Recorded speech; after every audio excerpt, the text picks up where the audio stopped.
pasar esta revisión de la estructura del laudo científica luna, las reglas de y vamos a ver que esas también son diferentes causas de denominación del laudo. Una que nos dan posible y es esta vinculada a la modal sobre el plazo, que es la crisis de toda la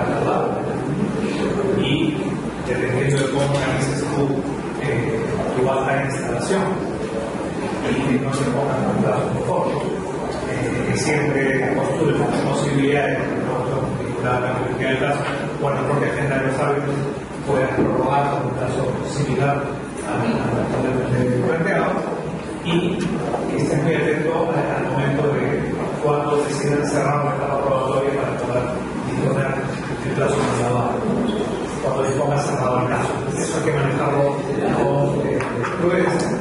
Y la otra reflexión práctica, digamos, para los árbitros, respecto a esos estados, es que si te has dado ya un plazo de 30 días para abogar y has previsto la posibilidad de ampliar mucho plazo y lo amplías, claro, que no pienses que a veces tienes 30 días más, sino que tienes 15. Lo que la determinación muy cosas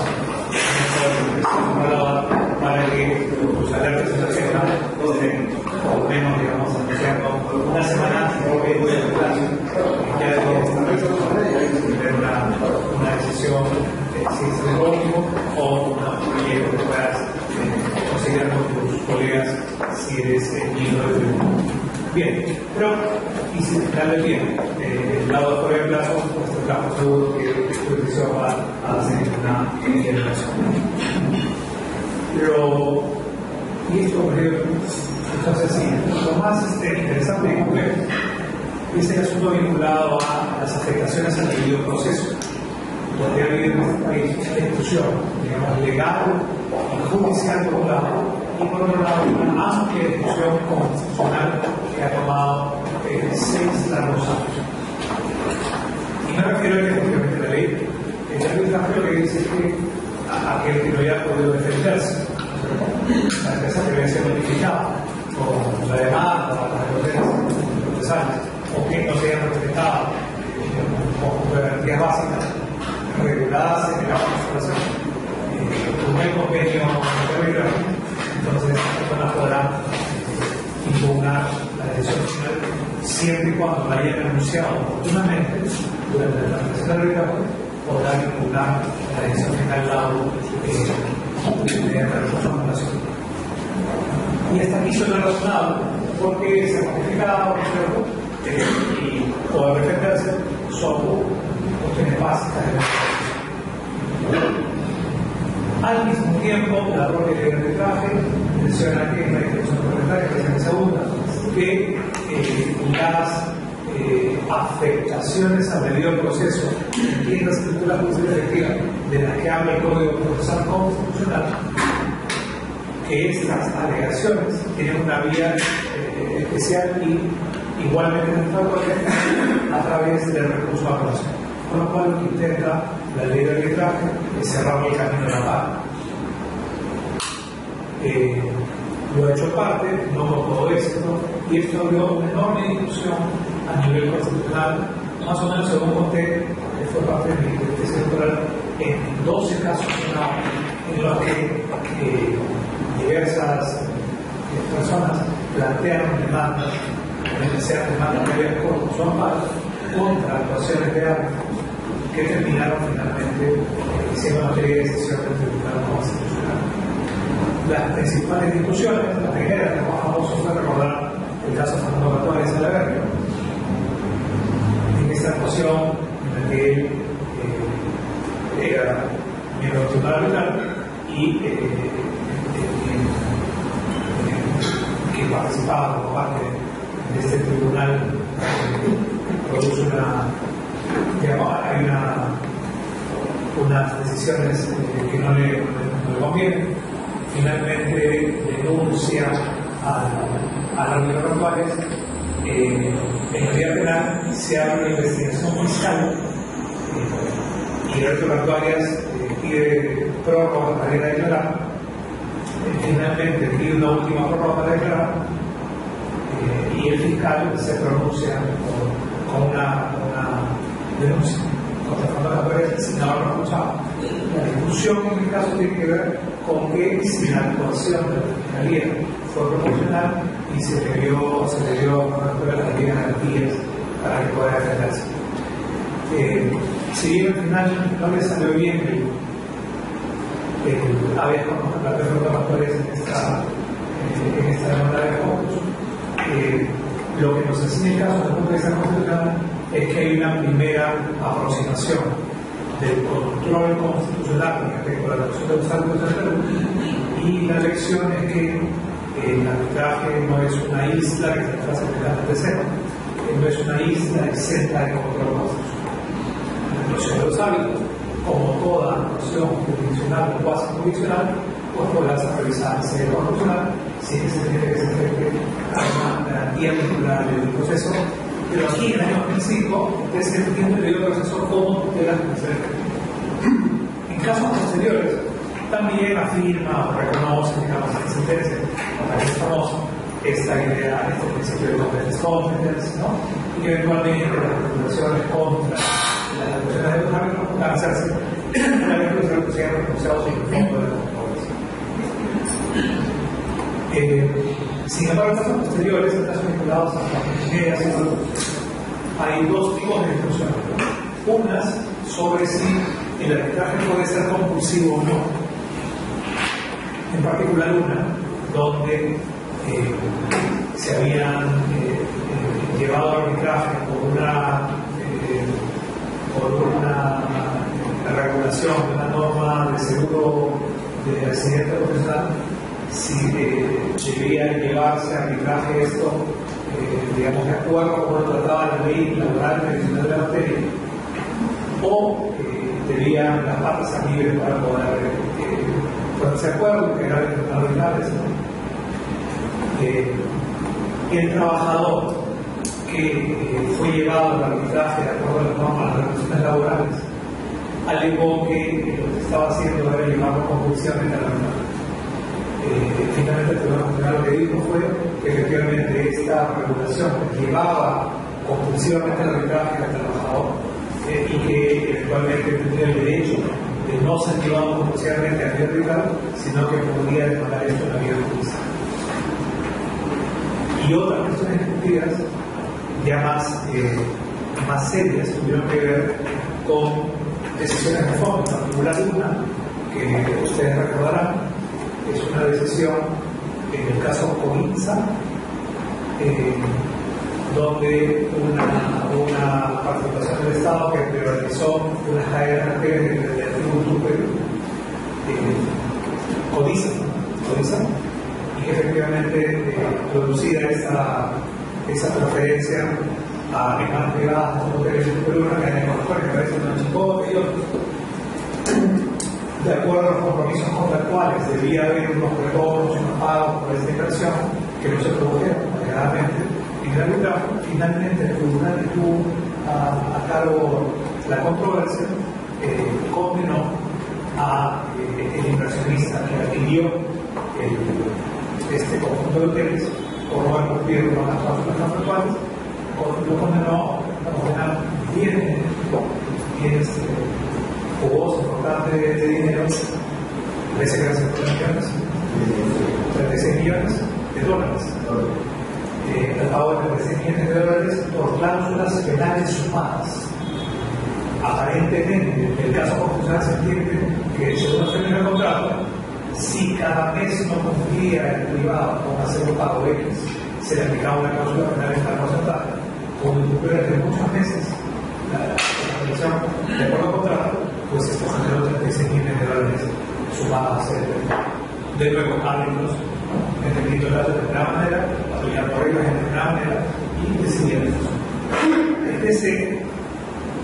Se fue a la esta decisión, se alegó violación del derecho a la propiedad, ¿no es cierto? Un tratamiento realmente confiscatorio, etcétera, etcétera. Y lo que dije al final no era una discusión de debido proceso de tradicional, hay una discusión de fondo sobre cosas de propiedad, emocionales, materiales, etc. Lo que el Tribunal Constitucional hizo fue anular la decisión arbitral, diciendo que era confiscatorio, haciendo unas argumentaciones extensas sobre la naturaleza del derecho de propiedad, y al final entró al fondo de eso. Este ha sido, creo, el caso, ese fue en 2010, el caso donde más claramente el Tribunal Constitucional determinó la primera posición de control del debido proceso, no tutela jurisdiccional, garantía del debido proceso, fue a entrar por quién estaba acá, por qué no tiene por el fondo de eso.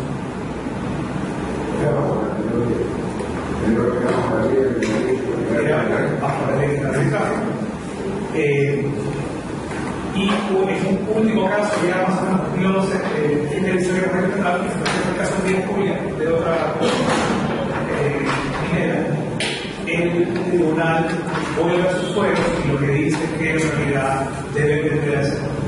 Se acordó, leyó nuevamente la norma arbitraje actual, en la que está esa disposición de segunda, que dice que cualquier reclamación sobre digamos, debido proceso tendría que hacerse de acuerdo a lo establecido por la vía de recurso nacional. Y volvió, digamos, a encauzar el control constitucional a cuestiones vinculadas al debido proceso y no a las jurisdicciones. Y hasta ahí.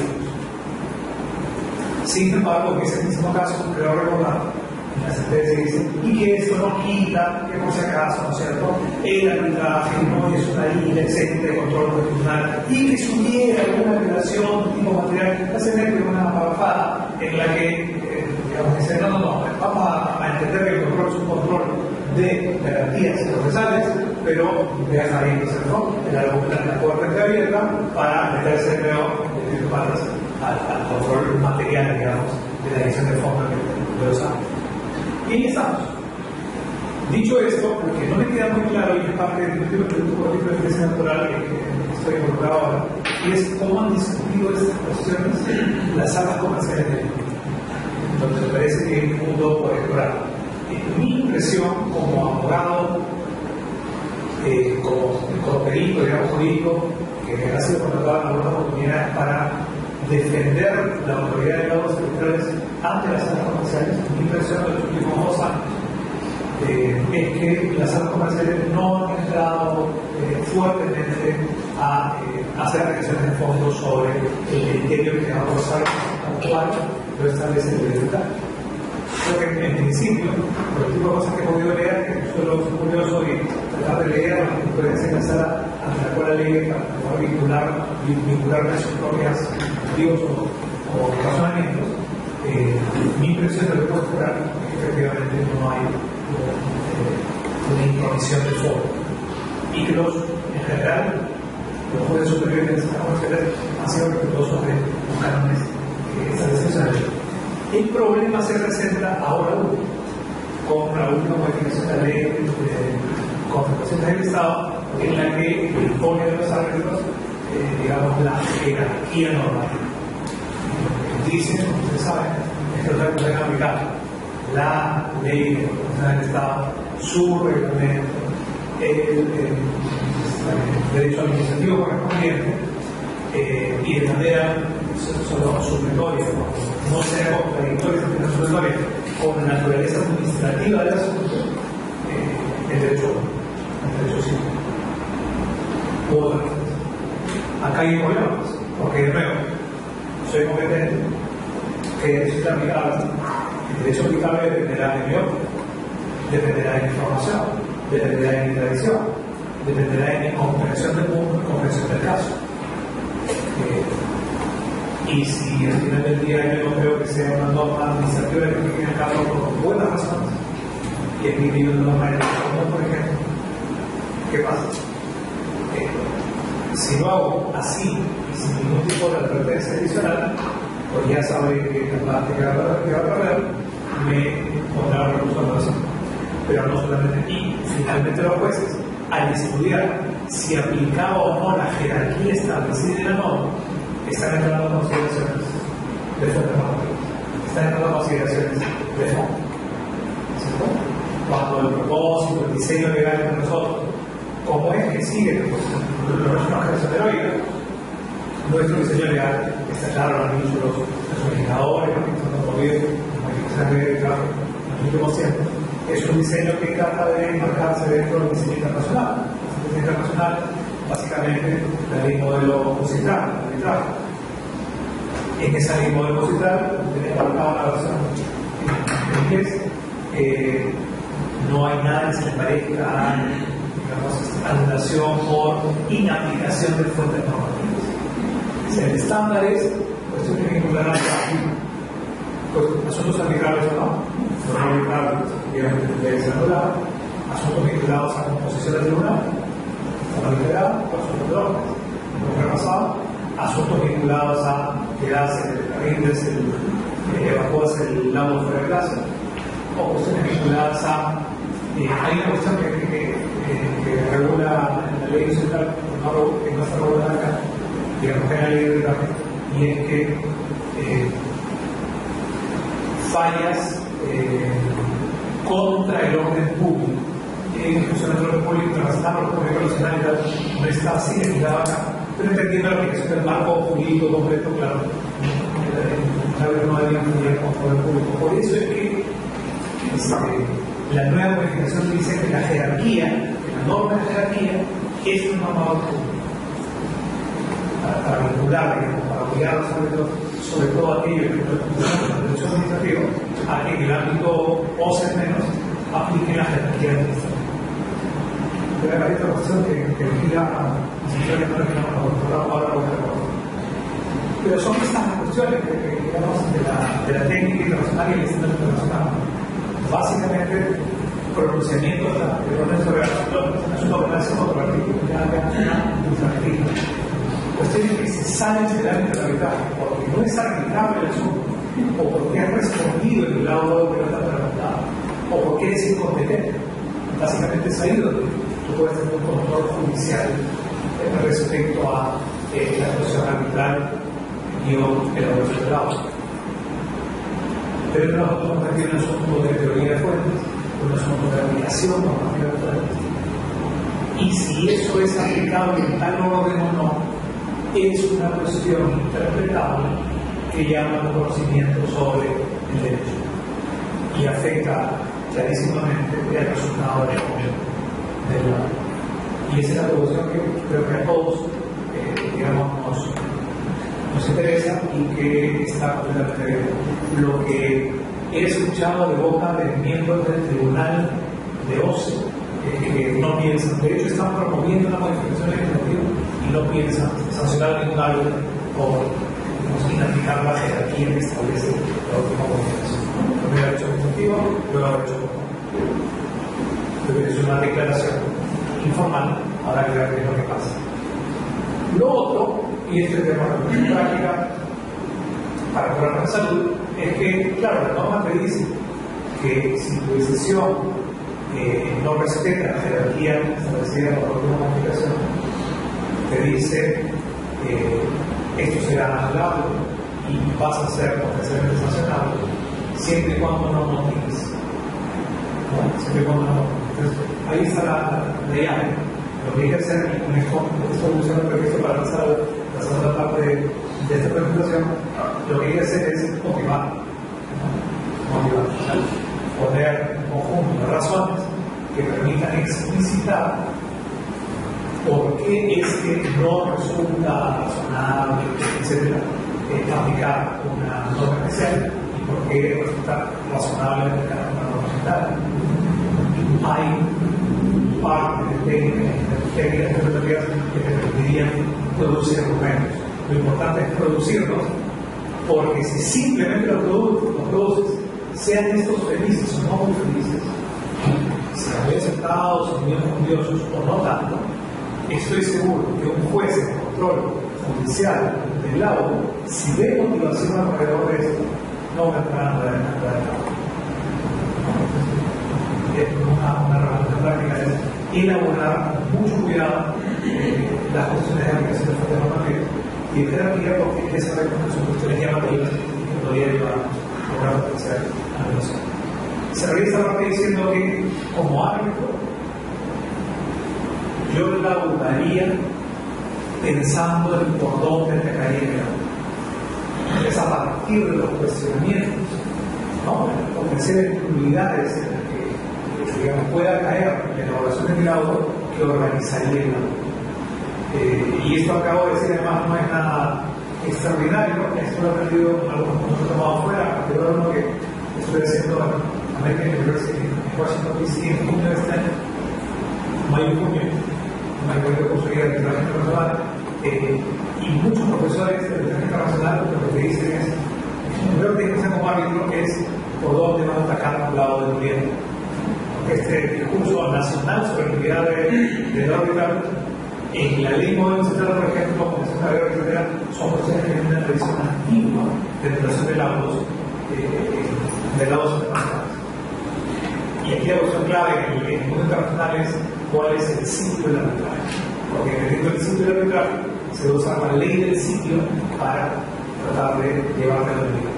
Entre nosotros, más sencillo, Perú, sin embargo, los árbitros internacionales son muy sensibles a las cuestiones vinculadas a la cuestión del laudo, y creo que deberíamos ser los árbitros internacionales igualmente sensibles. Y en particular, en esta configuración vinculada a la. Muy bien, y de acá esto me conecta con la motivación. ¿Cómo es que motivar es un excelente seguro para los árbitros y para las árbitras respecto a no ser llevados a impugnaciones peligrosas, antojadillas, cosas? ¿Y qué es lo que pasa? Si uno se lee la norma sobre el laudo en la ley de construcciones, casi no hay nada, no sé. ¿Qué es el laudo? ¿Qué es la barra? Sobre el fondo, el fin del asunto, hacerlo en un plazo, y tiene que firmar para sacar un política. No es real ayuda. La ley de arbitraje da algunas pautas adicionales, te dice que puede hacer regulaciones formales, regulaciones de fondo, regulaciones vinculadas al plazo, a la notificación y luego las causas de anulación. Pero tampoco te dice nada respecto a cómo hacer el laudo. Cómo hacer el laudo. Los capítulos correspondientes en la legislación internacional dicen cómo hacer el laudo,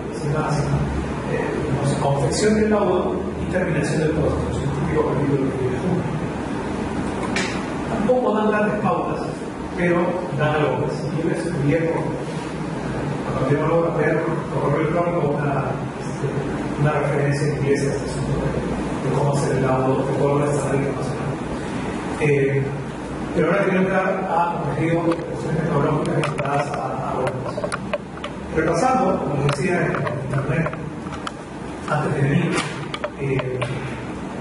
veía que un profesor, no sé, de dónde es un tomado, de verdad, cuando ponen este año, ponía unas presentaciones publicadas en internet, que el laudo tiene la siguiente estructura: parte considerativa, los antecedentes son vistos, ¿no? La parte considerativa y la parte resolutiva. La parte introductoria, considerativa y no sé dónde lo sacamos. O decirlo al profesor, porque eso no está formado. No está formado en ninguna parte y no está formado siquiera para las soluciones judiciales. No está formado. Lo que hay es una antigua tradición, la tradición del vistos, considerando, se resuelve, ¿no? Y es una tradición que viene del siglo XVIII. Si no creen que viene del siglo XVIII, pueden revisar su autor, que tiene algo más de credibilidad que es Fernando de la Sañigana. No, Fernando publicó un texto lindo en 1984 por la Fundación de la Católica que se llama, alguno les habrá conocido, Siriaco de un techo, litigante por amor. No recuerdo. Es un texto muy interesante que además tiene un origen muy interesante. Fernando se había ido a Cajamarca a dar cursos y perdió un vuelo regresó aquí, no tuvo mejor idea que irse a pasear a los obispados de Cajamarca. Y el obispado, como buen servidor de derecho, se le ocurrió entrar al archivo. Y el archivo con un expediente muy interesante, pequeño, manuscrito, de 1784. ¿Qué hizo Fernando? Lo metió en su saco y se fue del todo. Lo leímos, oficina, se lo copió, en esa época se lo copiaba, lo copió el expediente y luego vio con una carta con 10 disculpas a la sobrina. Así que no se consumó. Con esto, el libro es interesante porque la primera parte reproduce en copia facsímil el texto manuscrito del expediente, y en la segunda parte es una teoría del derecho sobre cómo funcionaba el derecho en 1784. Siriaco Ortecho, propietario español, estaba litigando contra otro propietario español para que le transfiera obligatoriamente la propiedad de Dionisia Masferrer, esclava negra, no sé cómo, a la sazón, esposa de Siriaco Ortecho. Pero no sé cómo terminó su propiedad de un trasero. Y hasta aquí Siriaco Ortecho es un Quijote, es un romántico, es un litigante de valor. Sin embargo, la discusión, como de costumbre, y él lo ha dicho posta, no es una discusión sobre el amor, sino el tamaño de tu corazón, sino una discusión sobre el precio de Dionisia. Porque mientras que no había problema, el tercero quería transferirle a Siriaco la propiedad de Dionisia, lo quería hacer a 600 pesos, y Siriaco solamente quería pagar 300. Argumento: era una vieja negra, matera, desvelada, y ya no servía para trabajar. Estaba regalando el precio de Dionisia, siempre tan romántico, no decía, pero bueno, Fernando Siete de la literaria le puso al libro Siriaco Ortecho litigante, ¿no? La legal litigante con pesos, con 300 pesos meses. Ese campo, digamos, pues el rey, porque era una, y el argumento era la reconstitución de la unidad familiar. Interesante, el argumento. Bueno, a lo que voy es a que cuando tú lees esa primera parte del expediente de Siriaco Ortecho, tú puedes pensar que estás leyendo el expediente judicial. Muchos de los giros lingüísticos empleados se usan hoy, empezando por el lingüista o el autocivista. Es más, yo he enseñado jueces hace mucho tiempo, por mucho tiempo, desde los 90 hasta ahora. Y lo que he hecho es poner en PowerPoint pedazos de los proyectos, quitándole el ángulo proyectado. Señor juez, ¿de quién es este proyecto? Piensa, anterior al conflicto, es antiguo, doctor. ¿Cuál antiguo? Debe ser anterior al código procesal. De 1975, así. ¿Quién también es? No, eso es de los 60. Y después pongo la ficha con el encabezado que dice: en nuestro año del Señor de 1784. Y ellos todos se caen para atrás como los chistes de cuando y es que los jueces aprendieron a escribir de los anteriores que estaban en el sitio y ellos de los anteriores que sigamos en 1784. Y el drama es que los árbitros, muchos de ellos, cuando tenían que graduar, ¿qué hacían? Veían los institutos judiciales. Ese es un gran problema, ¿cierto? En los Estados Unidos, cuando empiezas tu carrera de los estudios universitarios, el primer curso que llevas se llama redacción legal. Y lleva redacción 1, redacción 2, redacción 3. Ahí estudias 3 años de derecho. Me pregunto, ¿quién está llevando un curso de redacción legal? No te vas a hacer ninguno, porque no existía el doctorado de derecho. Hoy hay 2 facultades de derecho de las 100 que tienen cursos de redacción. Un enciclario y otro. Nada más. Cuando lo que hace un abogado o una abogada es básicamente escribir, que dijo como las universidades, y lo que hacemos todo el día no nos han dado ni un curso. Los abogados hacemos 2 cosas en la vida: escribimos y hablamos. Y hablamos para convencer, ¿no? Nunca nos enseñaron a escribir en la facultad de derecho, nunca nos enseñaron a hablar, a alegar. ¿Cuántos cursos de litigio han tenido ustedes? ¿Por qué? Porque nos enseñan el código procesal, artículo 1. Vamos a leer el libro de los artículo 16, qué bonito, y la doctrina científica, la discusión de los italianos, y tal y tal cosa. Pero ¿y cómo usas el artículo? ¿Cómo hay que pagar la tasa? Por eso es que cuando vas a un primer juicio, primero el ministerio de demanda, pues vas a pagar la tasa. El sabio de Inglaterra te enseñaba a pagar la tasa. Y es así somos, porque la tradición española, francesa, acceso, la teoría, libros, el derecho de los libros, ¿no? Lo que importa es el derecho de los padres. Eso es médicos. Las personas decían al principio del siglo XX, no interesa el derecho de los libros, interesa el derecho, ¿cómo decía? No interesa el law books, el derecho del libro, lo que interesa es law in action, el derecho nacional. Y ese law in action es la jurisprudencia.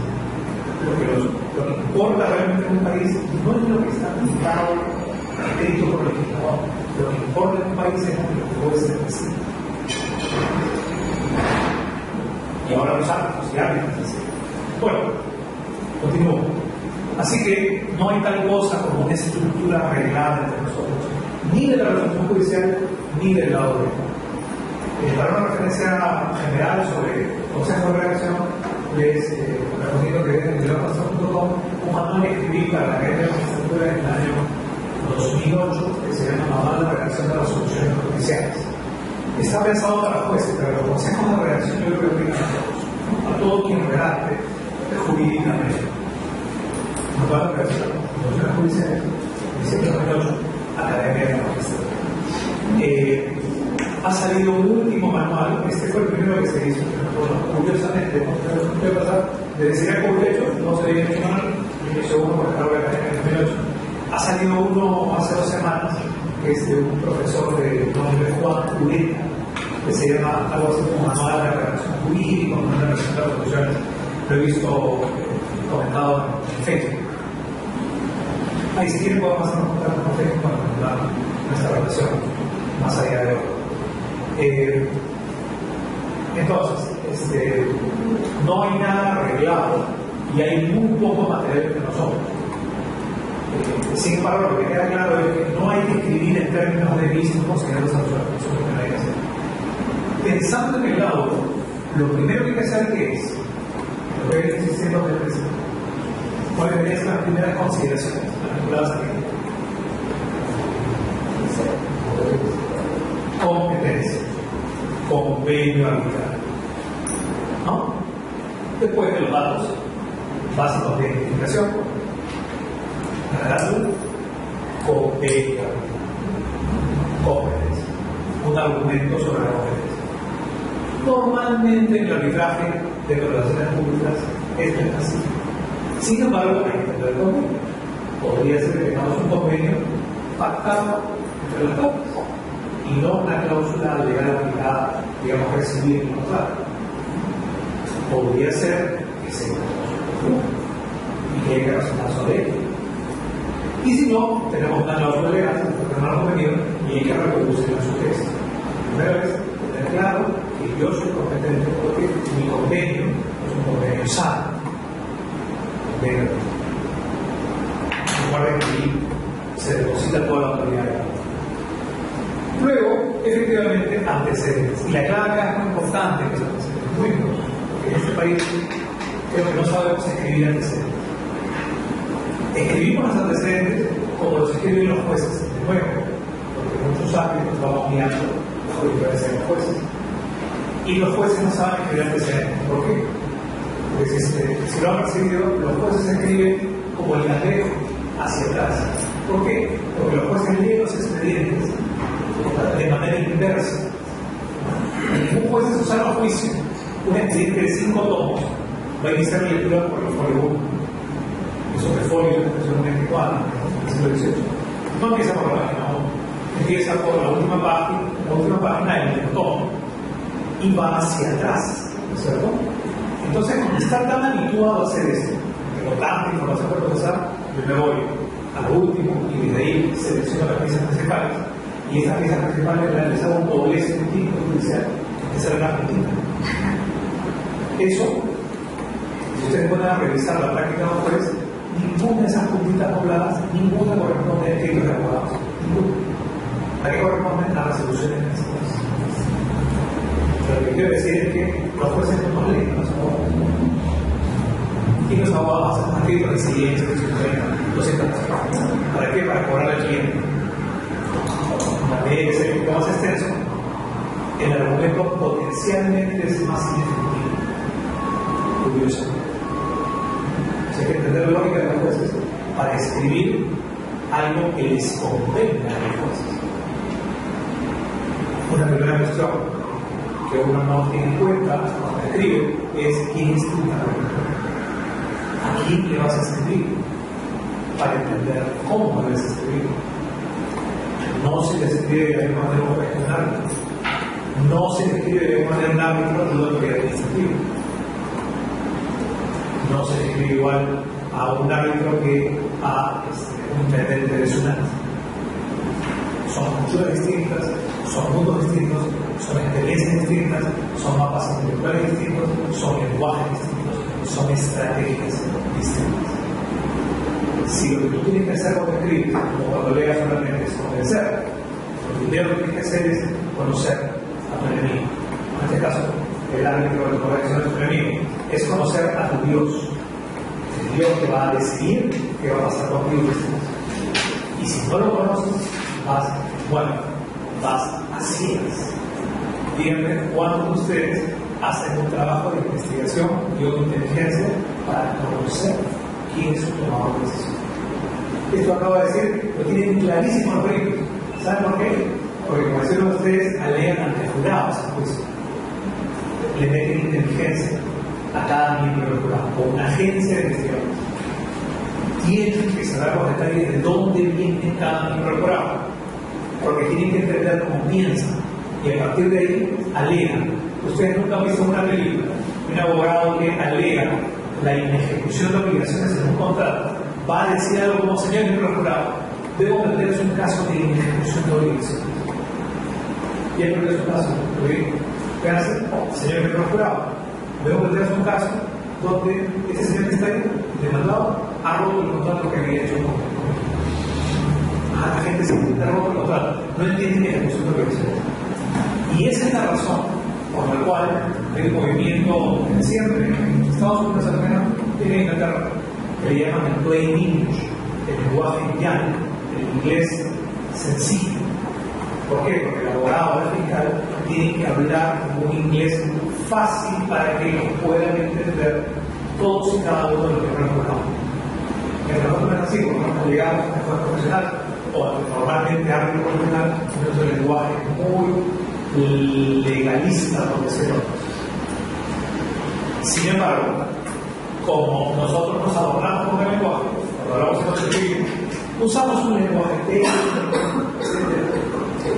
sin haber medido si nuestra jueza o nuestro árbitro es técnico en ese extremo.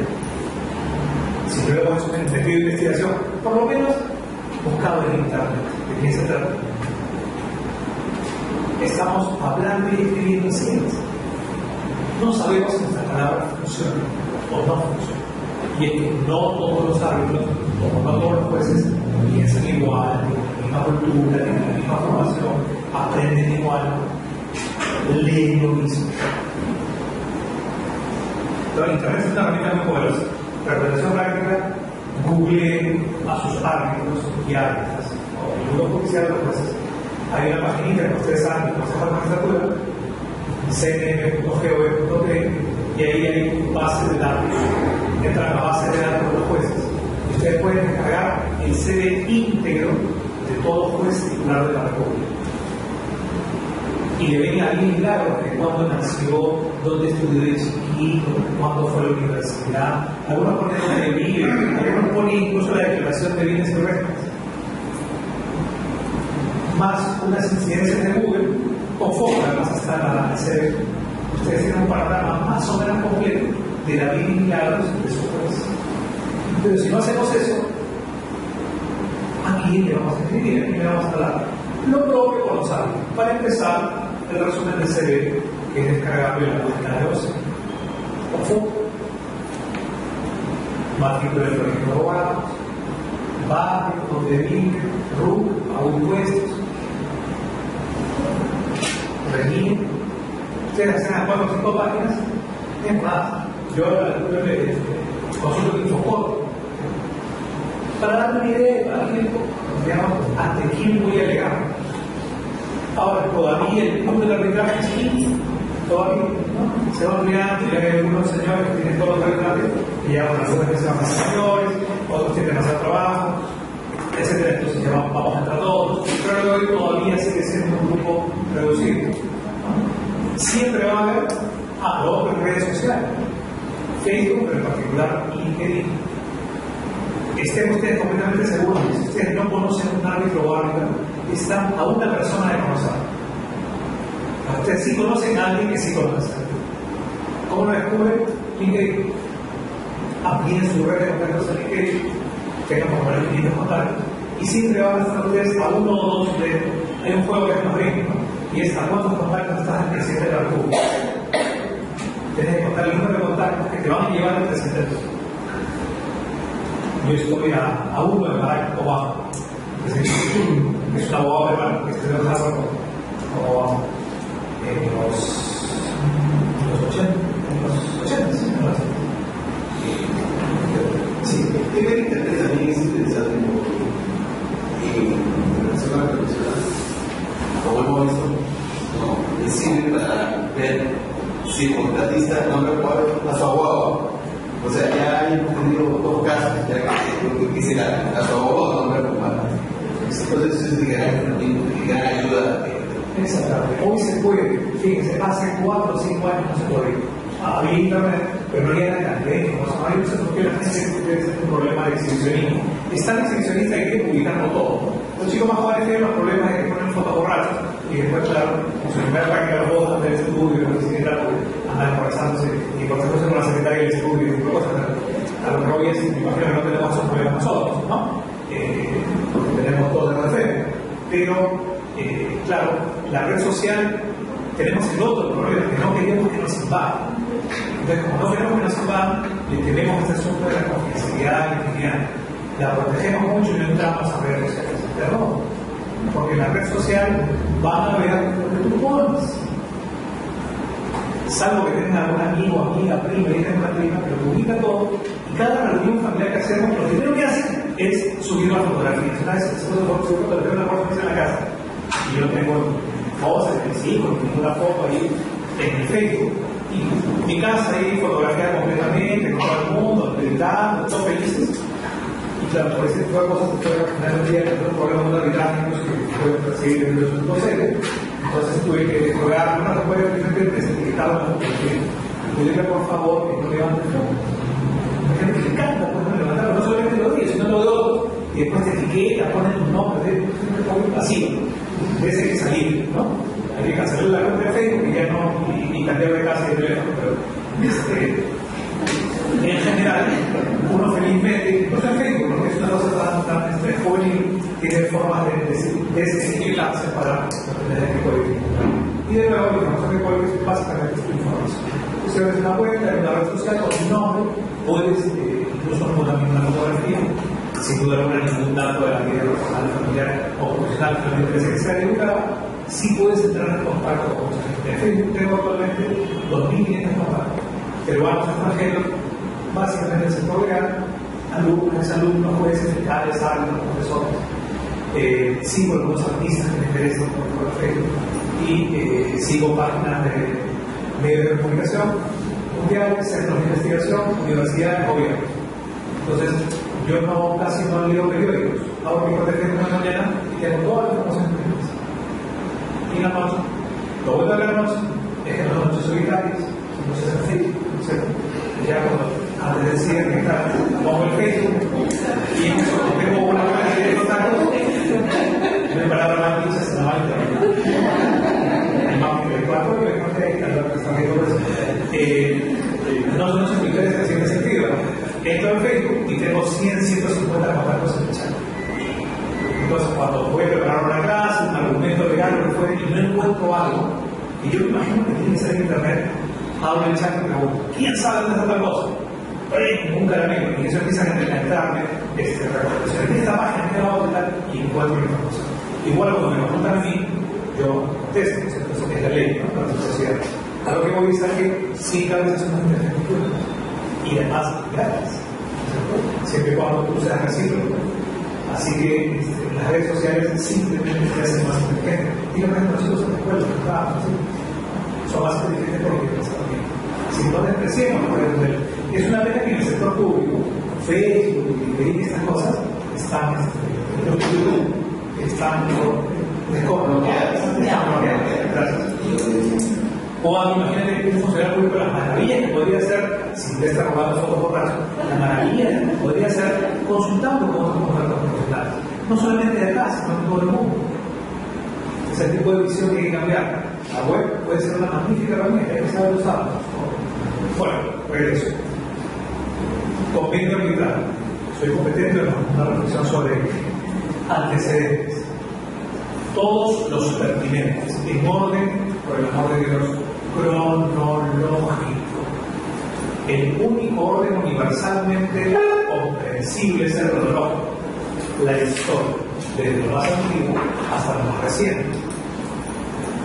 Típicamente, y miren, que ese cronológico va a empezar probablemente con el contrato.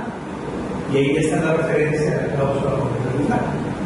El contrato, el discurso relevante de ese contrato para entender la disputa, el sufrimiento de la disputa, la solicitud de arbitraje, la designación, la recepción de la demanda, la contestación, breve, ciertos antecedentes porque no hay que entrar a un gran desarrollo.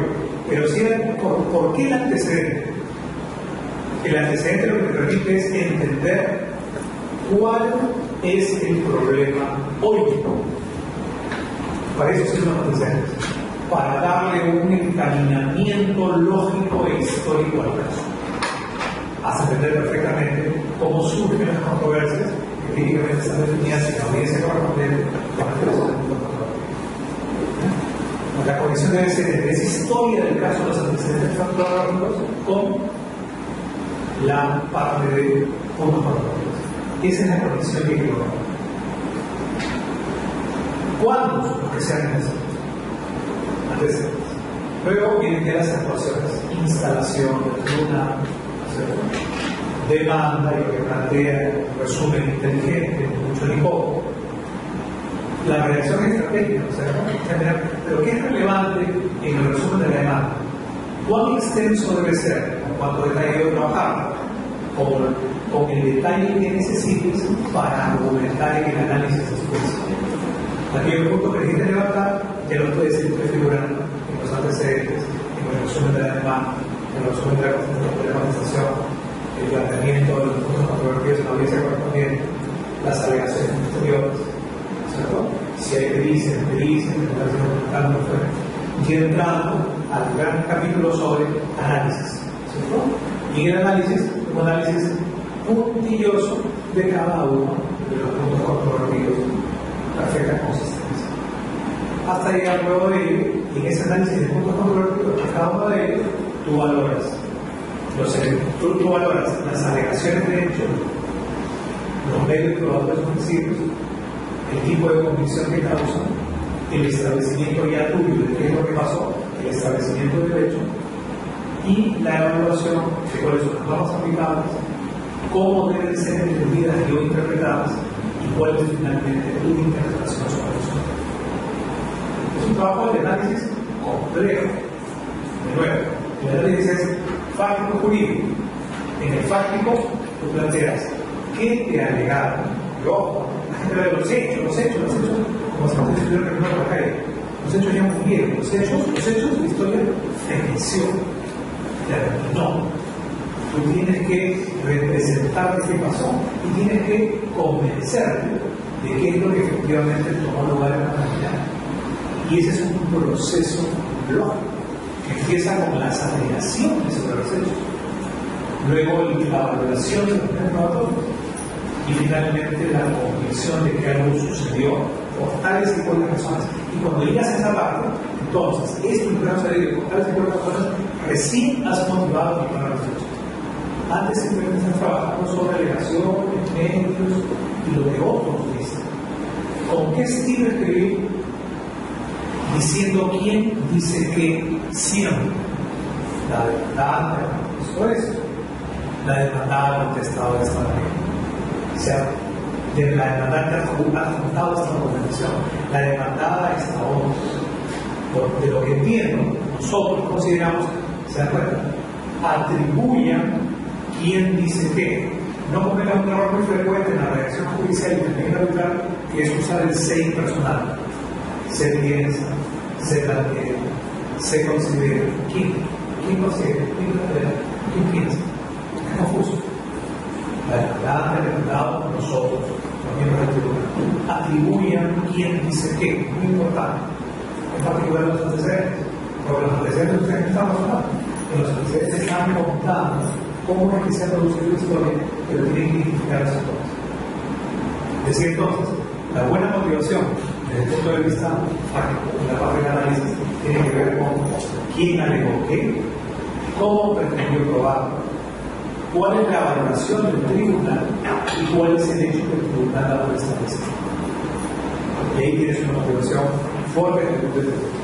Y luego viene, normalmente viene el derecho, viene la motivación propiamente normativa y de nuevo, pueden haber varias discusiones, al menos pueden haber dos, normativamente hablando. Una es, las partes disputan cuál es la norma gobernante del caso. El demandante dice que la regla es la 47, el demandante dice que no, en una banda la regla es 51. ¿Cuál es la norma que va a tratar? Primero dice que no.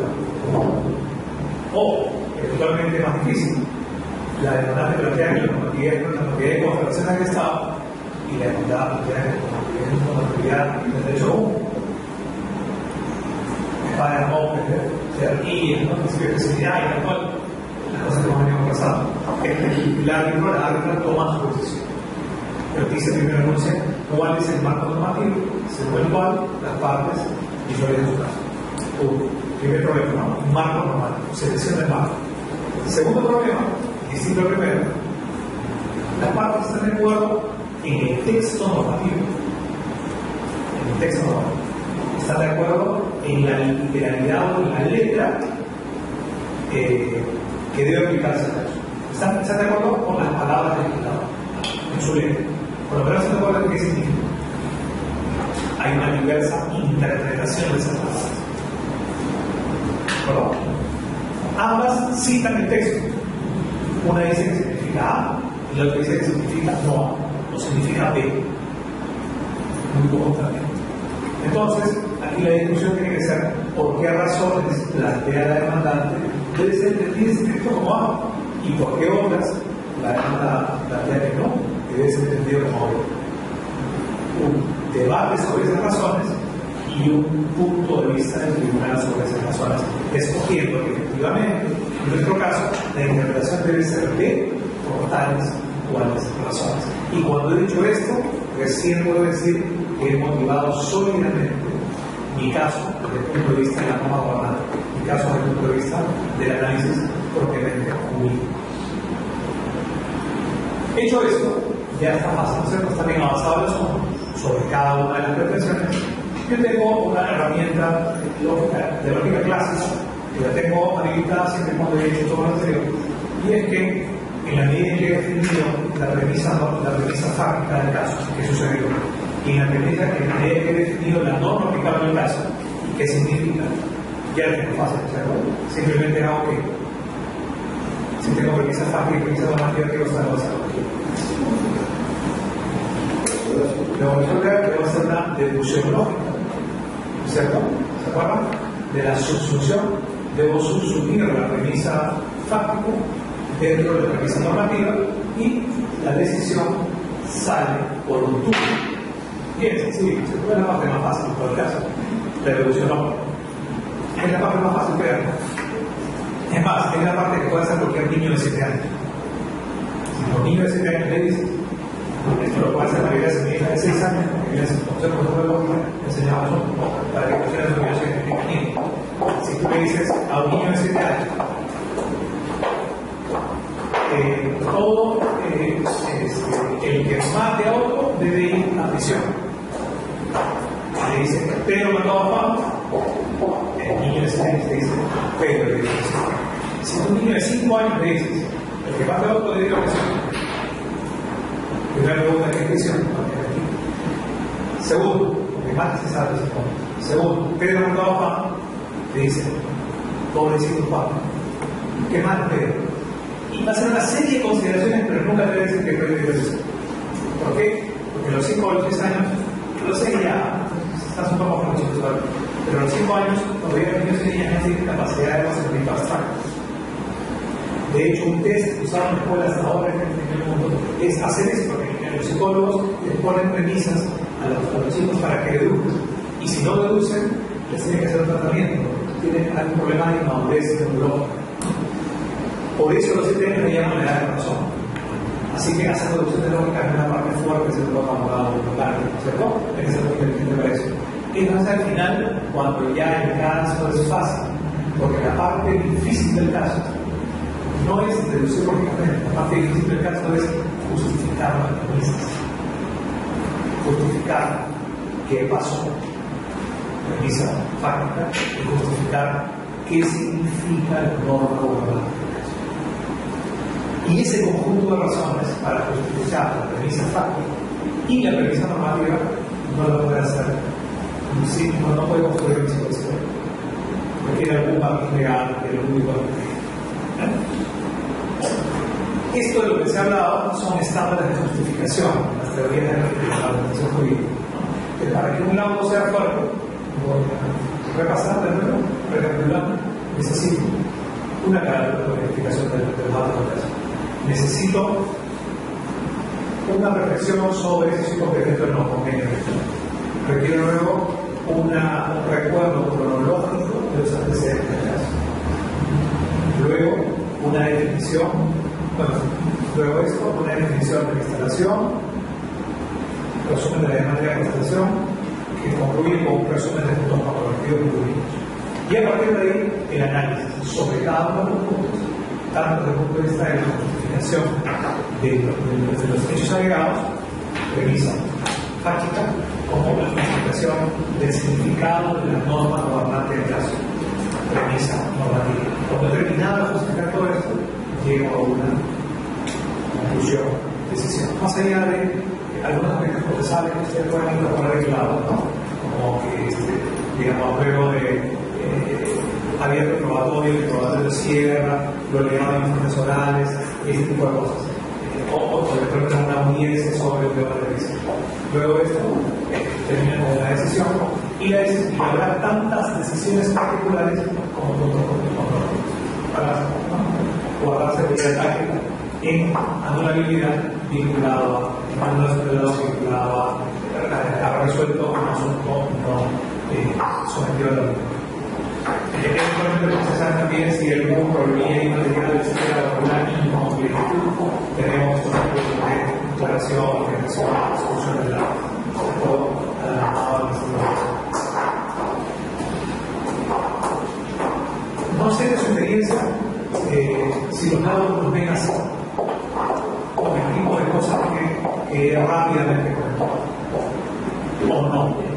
De mi experiencia no.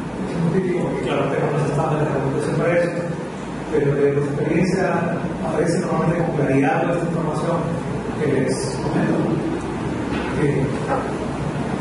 Sí, creo que no. En primer lugar, una apreciación respecto a la redacción de la ley, al rubro de los antecedentes. Bajo ¿qué has explicado? Ahora entiendo por qué en las actas de instalación civil nos piden presenta tu demanda, tantas copias y aparte un sí. Venga la. Entonces, ¿qué veo en la mayoría de los laudos? Por facilidad, a relatar los hechos, ya sea de la demanda que dice el demandado, hace copia, con todos sus errores ortográficos. O sea, ni siquiera se toman las veces de la corregir según, no, con todos los errores. Es algo común que estoy viendo. De repente, porque la demanda tiene 40 páginas y no quieren reproducir con palabras en el tribunal, no. Me parece que es una mala redacción, o sea, pésima redacción. Y lo hacen de repente por facilidad, porque tienen un plazo para laudar. Y si le tratan de agregar, no se va a pasar para limpiando, haciendo los cuadros, pero yo creo que es una mala práctica, según mi apreciación personal. Completamente de acuerdo. Confieso que no uso nunca los archivos digitales de las páginas. porque se le paga un le paga primero para enfrentar la deuda. En segundo lugar, para dirimirla. Y dirimirla para hacer su trabajo. Centralmente, el trabajo del árbitro tiene que ver con escuchar, comprender y resolver. Entonces, desde el momento en que tú escribes un laudo, la propia organización de los antecedentes ya está prefigurando cierto razonamiento y está, el árbitro cuando escribe se está apropiando de eso, está captando, haciendo suyo, reconstruyendo de alguna manera. Siempre va a haber una cuestión acá discutible y es que realmente no te diga, pero yo creo que se refiere a lo que ha planteado en el tratado. ¿De acuerdo? Fiel sí, pero no porque es legal. La fidelidad no tiene que ver con que, por ejemplo, yo hablo de 30 páginas, no tiene que ver con reducir las páginas de la mano. Pero la lesión de fidelidad. Entonces, otra cosa, no se llama fidelidad. Además, es completamente impráctico, porque si yo hago un laudo muy extenso, se va a parecer a las conclusiones del Tribunal Constitucional, probablemente me diciendo cosas que me hayan sido dichas, resolviendo cuestiones generales del autor, ¿no es cierto? Saliendo de la gente. Y además es una falta de educación, voy a hacer que vean estas páginas. Finalmente la parte de verificar se puede hacer algo bastante razonable en el 500, probablemente en 100, no se puede. Pregunta final para mí, yo creo que voy a dejar de aburrir. ¿Cuán extenso o cuán breve, conciso debe ser un laudo? Esta pregunta me la han hecho 1000 veces los jueces. ¿Cuál es el número de páginas ideal?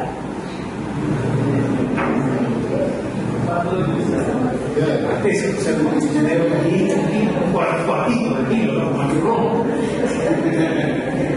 La pregunta misma que no, tiene que ser lo extenso que sea proporcional a la complejidad del caso.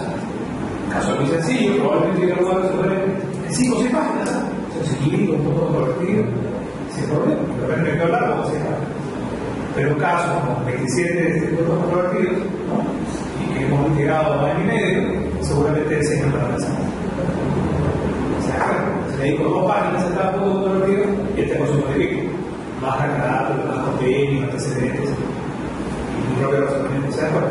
Entonces, la pregunta es lo extenso que sea proporcional a la complejidad del caso. Sin embargo, y esa es una pauta de reacción, en esa tesitura, en ese ambiente bajo ese marco, si yo puedo ser más extenso, más breve, debería ser potencialmente más breve.